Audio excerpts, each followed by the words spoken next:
Hello everyone, myself Anuriti Mishra from LPM Public School, Gola Bazar, Gorakhpur.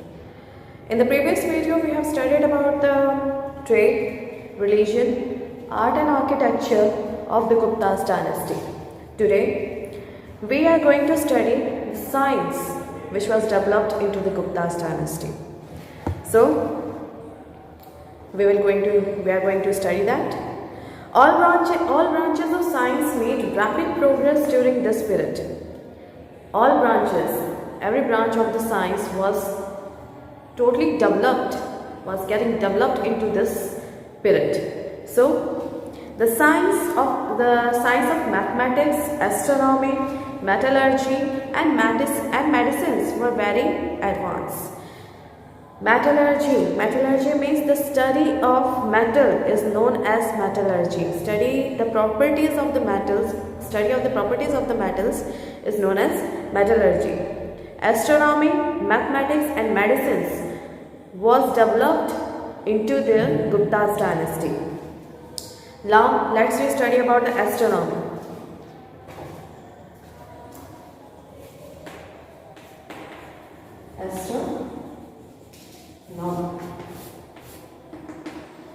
In astronomy, Aryabhat and Varamihir were two well-known scientists and astronomers of this age. Aryabhat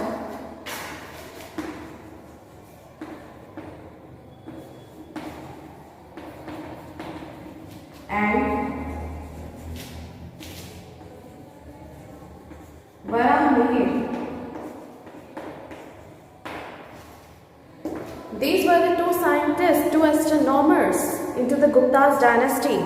Aryabhat stated that the earth moves around the sun. Aryabhat was the first scientist who had stated into the world that the earth moves around the sun. In the previously people thought that the earth moves around the sun, but the fact was that Aryabhat had proved that earth moves around the sun, not the sun moves around the earth. And at the same time, it's moved on its own axis. In the same time, the earth moves on its own axis. We already know that, but before that, the people of the world thought that the earth is square in shape, not in round in shape. The earth is square in shape, not in round shape. So, Aryabhat had proved that the earth is round in shape and it moves around the sun. Earth moves around the sun.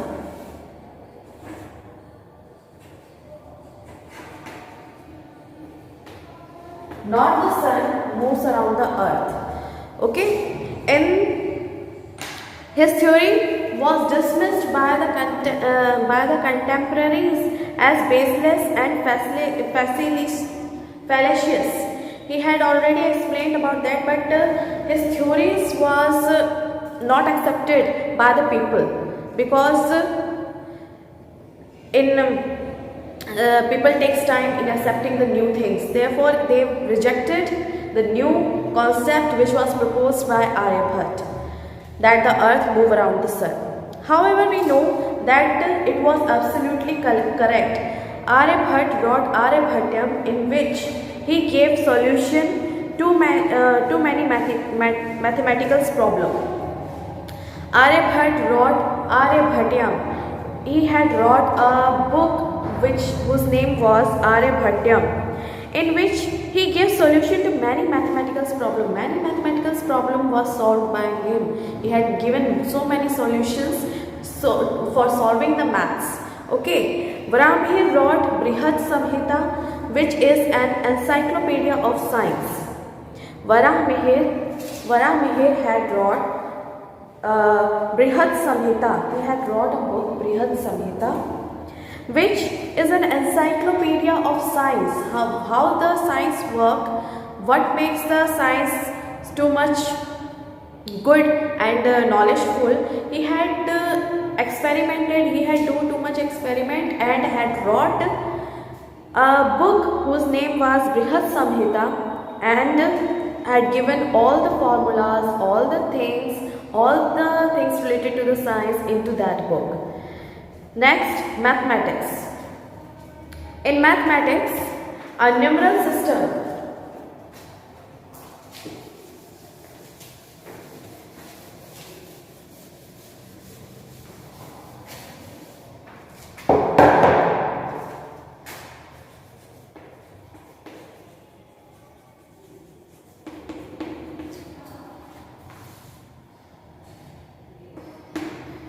In mathematics,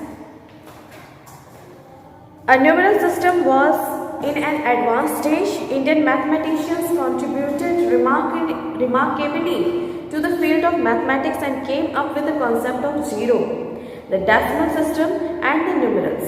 The zero was given by whom? The zero was given by Aryabhat. Numeral systems, even the decimals, these are the concepts which was given by Aryabhat into this Gupta dynasty, into the Gupta period. And there is an evidence to suggest that Arab learned the numeral system from the people of Indian subcontinent. There are so many proofs that can suggest that Arab came to India and learned the numeral systems from the Indian people and spread it into the European countries.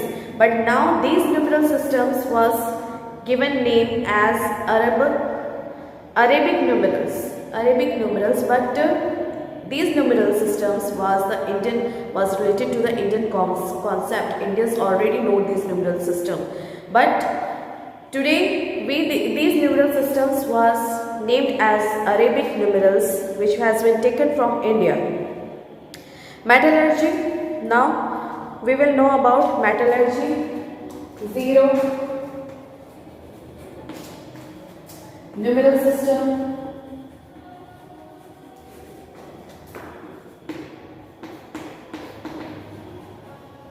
and decimals.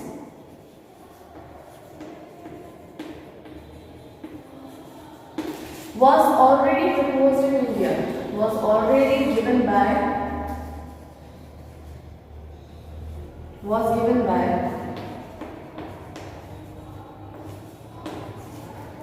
India, and the person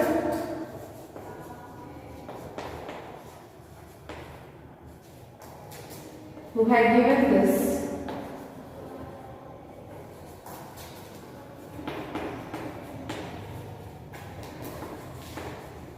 his name was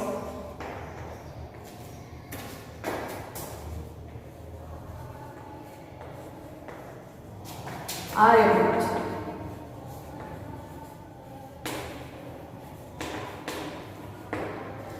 Aryabhat had given us zero, numeral system, and decimals. Aryabhat had introduced these types of system, these types of mathematics to whole world, not only India but whole world. Next, we will study about metallurgy.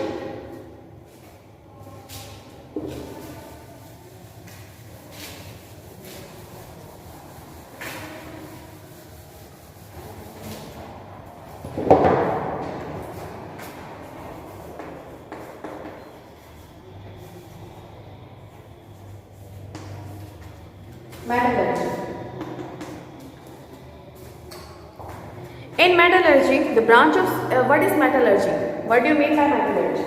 The branch of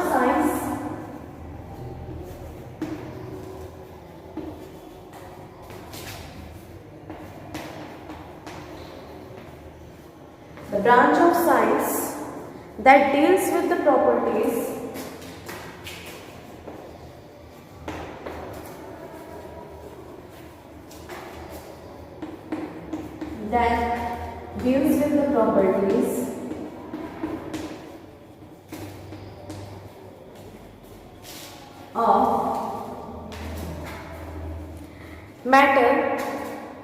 of metals is known as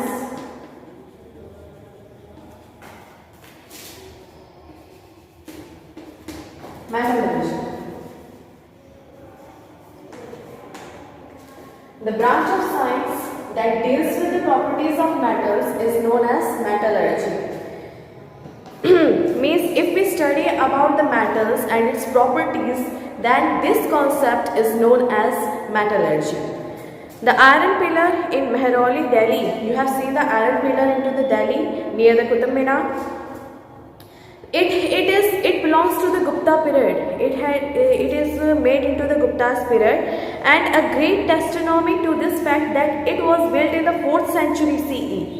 This pillar was built in the 4th century CE. The iron pillar of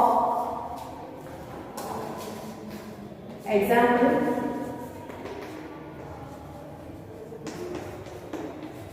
Iron pillar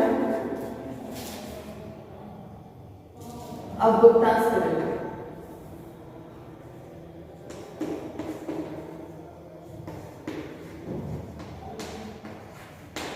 Was made, was constructed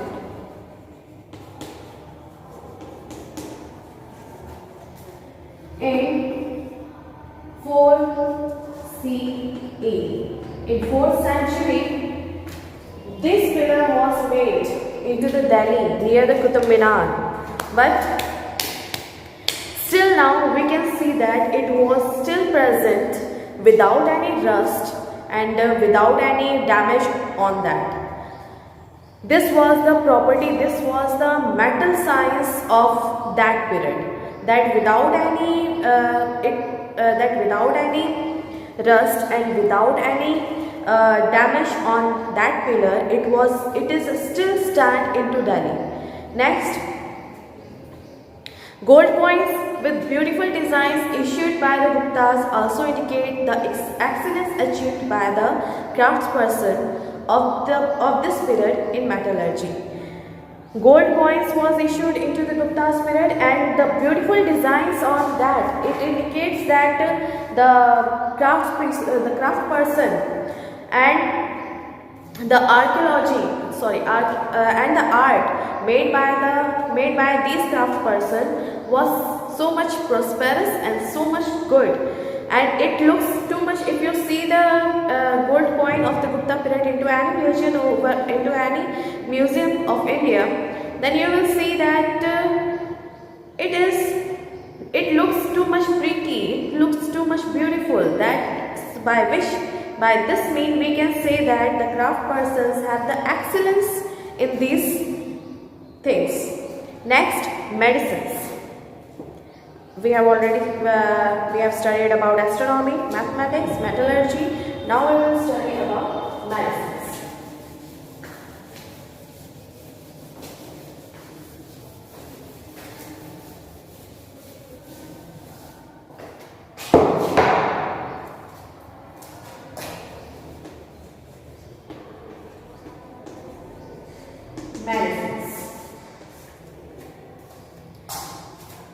In the field of medicines, too, an unprecedented progress was recorded during this age.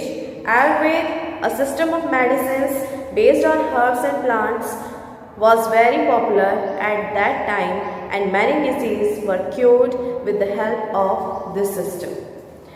Ayurveda was discovered in Gupta's period. Ayurveda was prosperous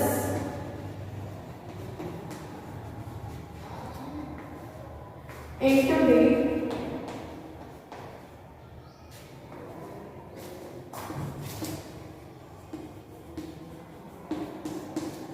Gupta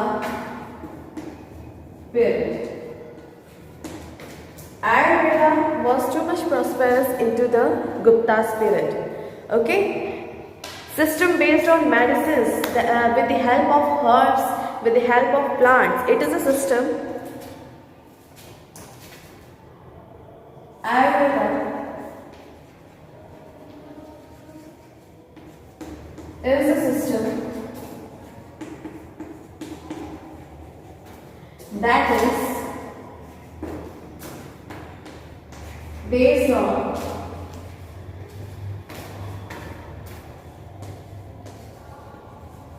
herbs and plants. Ayurveda is a system that is based on herbs and plants, and by using the Ayurveda, so many disease was cured. Doctors attended the patient in the hospital. There was a hospital into the Gupta spirit. The doctors in that hospital attend the patients just like now. They have the hospital, and doctors in that days attend the patients and build and do the treatment, and purify them with the help of Ayurveda. Many texts of medicines was composed, so many texts, so many books of medicines was composed in this spirit. Dhanvantari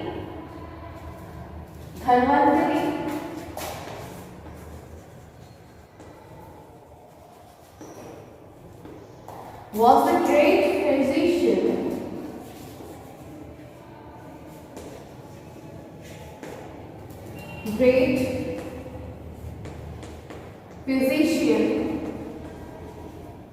in the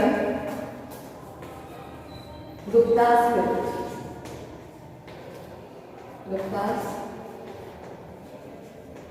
spirit. Dhanvantari was a great physician into the Gupta spirit. He also had developed veterinary science. What do you mean by veterinary science? The medicines or purifications related to the animals and cattle. This is known as veterinary science. Dhanvantari was a great physician, and he has also developed the veterinary science. After this, we will study about the decline of the Gupta's dynasty.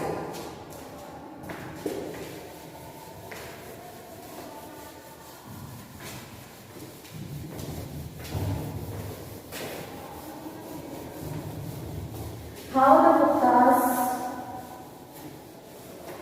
period got declined. Gupta's dynasty became declined.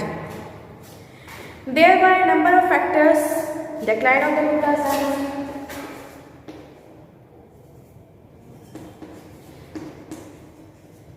Decline of the Gupta's dynasty. Decline of the Gupta's dynasty. There were a number of factors that led to the decline of the Gupta dynasty. First factor is the successors of Skandagupta were very weak, inefficient, and incapable of keeping the vast kingdom under their control. The successor of Skandagupta. After the Skandagupta, there was no any prince or the emperor who could handle the empire, who could be able to handle the empire, because they were too much weak and they don't have the capability to handle the whole empire or the whole system. Land-based grants in lieu of cash made the officials strong and independent. This proved to be a setback for the empire. Land-based grants, land was given to the officials to make their salary. So this was the wrong step which was taken by the Guptas, and instead of caste, they were given the land to them. Therefore, this makes the Gupta's empire to be declined. Next, capitalizing on the weakness of the center, the governors of provinces revolted and broke away. Because of the weakness of the center, no any capable king was there. Therefore, the governors or the officers had revolted against them and broken down from the Guptas. Next, the attack by the Huns, a nomadic tribe, from Central Asia weakened the empire and led to the decline. The again and again attacks by the Huns. Who were Huns? Huns was the tribal community of Central Asia, and they were attacking Gupta's dynasty again and again. And after the Skandgupta, there was no any capable king by which the Huns had the opportunity to attack on these dynasty. In the next video, we will study about the new kingdoms after the Guptas. So now it's over. Take care of yourself and stay safe. Goodbye.